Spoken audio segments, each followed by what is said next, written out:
আসসালামু আলাইকুম।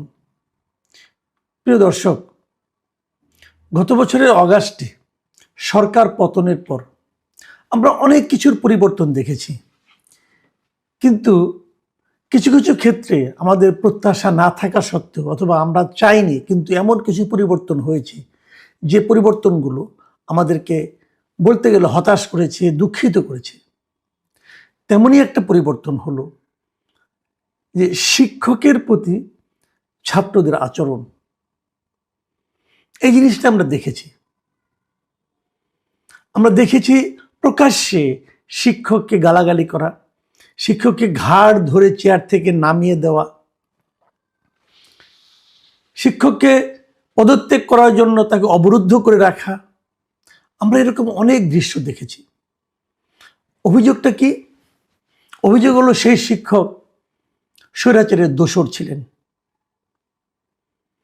স্বৈরাচারের দোসর তারা কবে থেকে ছিলেন? মানে স্বৈরাচার যখন রাষ্ট্র ক্ষমতায় ছিল সেই সময়ে তারা স্বৈরাচারের কথা অনুযায়ী চলেছেন, অথবা স্বৈরাচারে যে সমস্ত নিয়ম কানুন আদেশ সেগুলো পালন করেছেন, অথবা স্বৈরাচারের সমর্থক যে ছাত্র সংগঠন তাদেরকে তারা আশকারা দিয়েছেন। অভিযোগগুলো অবশ্যই একদম ফেলে দেওয়ার মতো নয়, কিন্তু সেই অভিযোগের বিচার কি ছাত্ররা করতে পারে? অথবা যে ছাত্ররা তাদেরকে বিচার করছিল তাদের কি অবস্থান ছিল স্বৈরাচারের আমলে? সেই 17 বছরে তারা কে কতটা বিপ্লবী ছিল, তাদের কার কতটা বিপ্লবী ভূমিকায় তাদেরকে দেখা গেছে? দু একজন লোক বিচ্ছিন্নভাবে হয়তো ঘটনা ঘটিয়েছে, বিপ্লব করেছে, আন্দোলন করেছে, প্রতিবাদ করেছে। যারা করেছে তারাই কি এখন এগুলি করছে? না, তাও করেনি।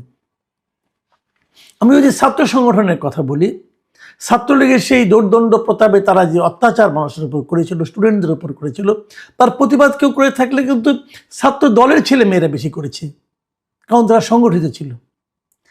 আর পরবর্তী সময়ে যারা এই সমস্ত করেছে তাদের ম্যাক্সিমাম কিন্তু গুপ্তভাবে ছাত্রলীগের মধ্যে ছিল, তারা তো প্রতিবাদ করেনি। এখন তারা তাদের সেই গুপ্তভাবে ছাত্রলীগের পারপাস সার্ভ করা যদি অন্যায় না হয়, তাহলে ওই সময়ে যারা টিচার ছিলেন তাদের কর্মকাণ্ড অন্যায় ছিল? আমি বলবো দুটোই অন্যায়।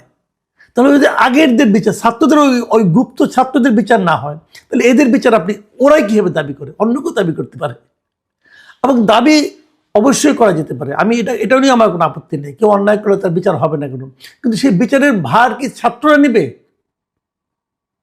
নাকি বিশ্ববিদ্যালয়ের প্রশাসন নেবে? কোনো একটা শিক্ষক সে স্বৈরাচারের দোষর ছিল, আমি ধরে নিলাম, ঠিক আছে, সে অন্যায় করেছে, এটাও ঠিক আছে, কিন্তু তার বিচারটা কে করবে?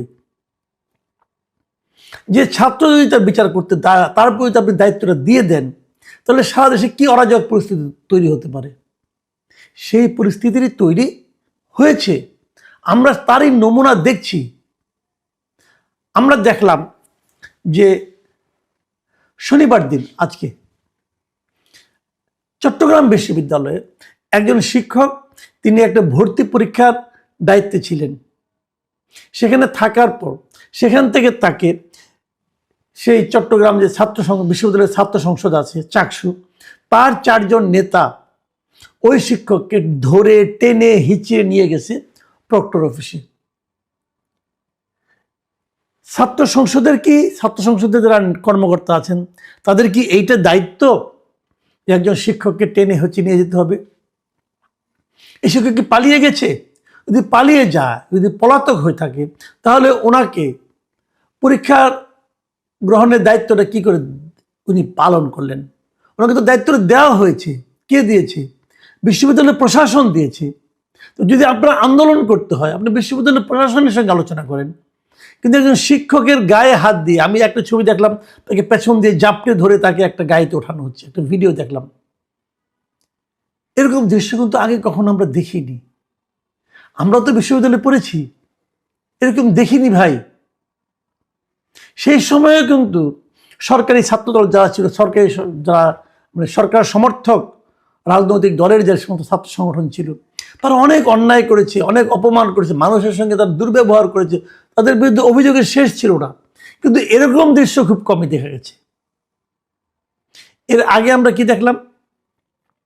রাজশাহী বিশ্ববিদ্যালয়ের সেখানকার যিনি ওই রাকসুর যিনি আপনার সাধারণ সম্পাদক জিএস, তিনি 6 জন ডিনের পদত্যাগপত্র নিয়ে ঘুরছেন এবং তাদের পদত্যাগে বাধ্য করছেন এবং বলছেন যে এখনই পদত্যাগ করতে হবে, আপনাদের পদত্যাগপত্র আমি লিখে রেখেছি, আসেন এবং সাইন করেন এবং জমা দেন। ইন্টারেস্টিং হলো ওই 6 জন ডিন কিন্তু, যারা ডিন পদে ছিলেন, তারা কিন্তু ওই পদে থাকতে চাননি, ওনাদের মেয়াদ শেষ হয়ে গিয়েছিল। মেয়াদ শেষ হওয়ার পর তারা পদত্যাগ করবে, তখন বিশ্ববিদ্যালয় প্রশাসন বলেছে যে নতুন ডিন নিয়োগের আগ পর্যন্ত আপনারা দায়িত্ব পালন করেন না। সেই জিএস তাদেরকে তাও দেবে না, এখনই পদত্যাগ করতে হবে। এবং তাদের রুমে যে দেখছে তারা নেয়, অতএব তাদেরকে সেই জিএস নিজে হাতে পদত্যাগপত্র লিখেছে, কারণ লিখেছে, লিখে বলছে আপনারা গেলে আসেন এবং সিগনেচার করেন, ফোন করতেছে। তো তাদের তো মেয়াদ এমনি শেষ, তারা তো চলেই যাচ্ছে। এখন যদি বিশ্ববিদ্যালয় প্রশাসন তাদেরকে বলে পদত্যাগ করতে, তারা অবশ্যই করবে। এবং নতুন দিন নির্বাচিত হলে হওয়া পর্যন্ত তাদের দায়িত্ব পালন করতে বলা হয়েছে, তাদের দায়িত্ব পালন করছিল। এর জন্য তাদের অনন্তকাল অপেক্ষা করতে হতো না। কিন্তু 2-3 দিন সেই জিএস সালাউদ্দিন আম্মারের সহ্য হলো না।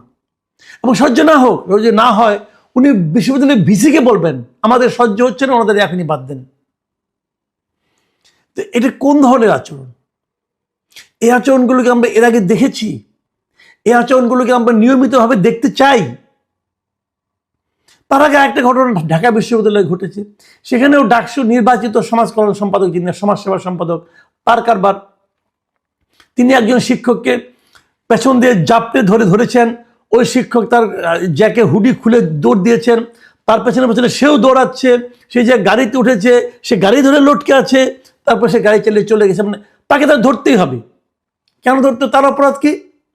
তার অপরাধ হলো এই শিক্ষক স্বৈরাচারের দোষর এবং আরও কয়েকজন স্বৈরাচারের দোষর শিক্ষকদের নিয়ে উনি মিটিং করছিলেন।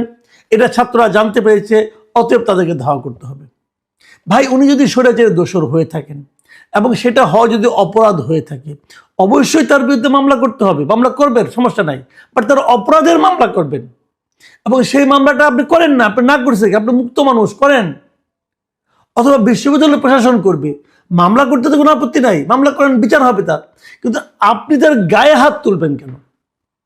এটা আপনি পারেন কিনা? আপনার কাছে মনে হয়েছে তার এই অপরাধ আছে।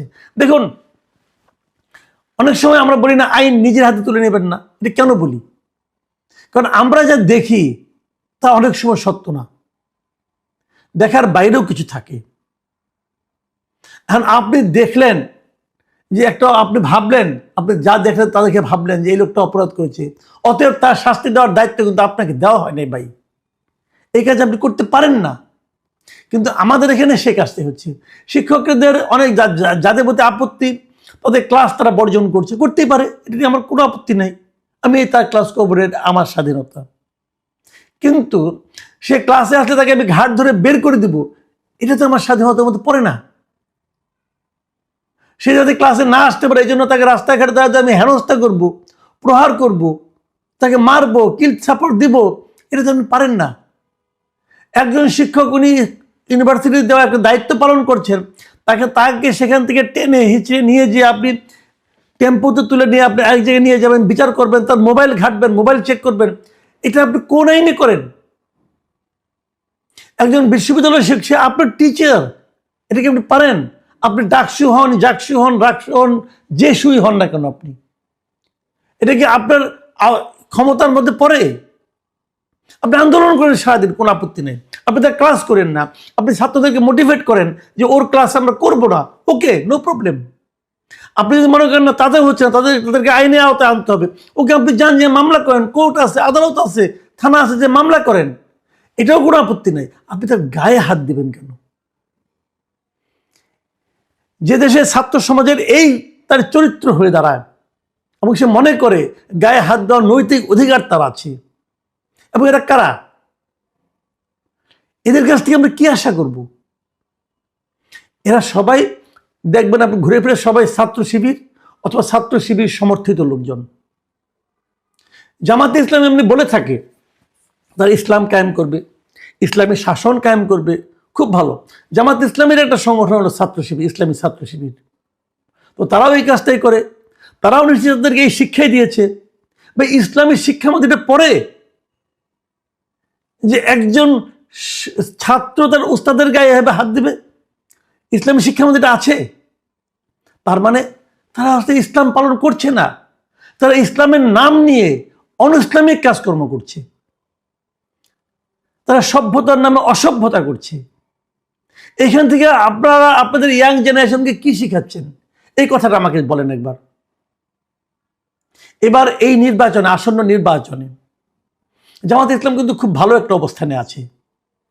জামাত ইসলাম বলে তারা সৎ লোকের শাসন কায়েম করতে চায়, এবং তাদের এই যে ভালো অবস্থানে থাকা, এই থাকাটা নিয়ে তারা কিন্তু নিজেরা খুব আত্মবিশ্বাসে বলিয়ান হচ্ছে। কেন? তারা ভাবছে এই যে বিশ্ববিদ্যালয়গুলোতে আমাদের স্টুডেন্টরা, আমাদের ছাত্র শিবিরের ছেলেমেয়েরা এত ভালো ভোট পাচ্ছে মানুষের কাছ থেকে, তো ভোট যারা দিচ্ছে তাদের মধ্যে তো মিনিমাম বিবেক আছে। তারা যখন এগুলো দেখছে, সেটা তাদের মধ্যে কি প্রতিক্রিয়া সৃষ্টি করছে? অথবা তাদের যারা পিতামাতা আছে, যারা নাকি জাতীয় নির্বাচনে ভোট দিবে, তাদের মধ্যেই বা কি প্রতিক্রিয়া তৈরি করছে? জামাত ইসলামকে এই জিনিসগুলো ভাবেন? যে ছাত্র শিবির আজকে করছে, সে আগামীকালকে জামাত ইসলাম করবেন। আপনারা কি এগুলি ভাবেন? সভ্যতা, ভদ্রতা, এটা মানুষের একটা শিক্ষা, এটা মানুষের একটা মানবিক বৈশিষ্ট্য। গরু ছাগল অথবা কোনো বন্য প্রাণী, তাদের মধ্যে সভ্যতা আশা করা যায় না। আমরা একমাত্র মানব সন্তানের মধ্যে সভ্যতা আশা করি, মানব সন্তানের মধ্যে ভদ্রতা আশা করি, এবং আশা করি যে তারা তাদের যারা গুরুজন আছে তাদেরকে সম্মান করবে। যদি সেই গুরুজন সম্মানের উপযুক্ত না হন, তবুও তার গায়ে হাত দেবেন না। কারণ দেশে প্রচলিত একটা আইন আছে, সেই আইন অনুযায়ী আপনি কারো গায়ে হাত দিতে পারেন না। এই মিনিমাম আইনটুকু, এই মিনিমাম রীতিনীতিটুকু, এই মিনিমাম মানবিক বৈশিষ্ট্য যাদের মধ্যে না থাকবে, যাদের মধ্যে অনুপস্থিত থাকবে, তাদের উপর আমরা ভরসা করব কিভাবে? প্রিয় দর্শক, এ নিয়ে আর বেশি কিছু বলতে চাই না, কারণ এটা বললে হয় কি জানেন, আমাদেরই ছেলে মেয়েদের উপর ব্লেমটা আসে। তা আমাদের ছেলে মেয়েরাই তো আমাদের ভবিষ্যৎ। আমরা যদি ভবিষ্যৎকে এইভাবে দেখি, আমরা যদি ভবিষ্যতের এই মূল্যায়নটা আমাদের চোখে পড়ে, তাহলে আমাদের বেঁচে থাকা কিন্তু অনেক কষ্টকর হয়ে যায়। প্রিয় দর্শক, এখন এ পর্যন্তই।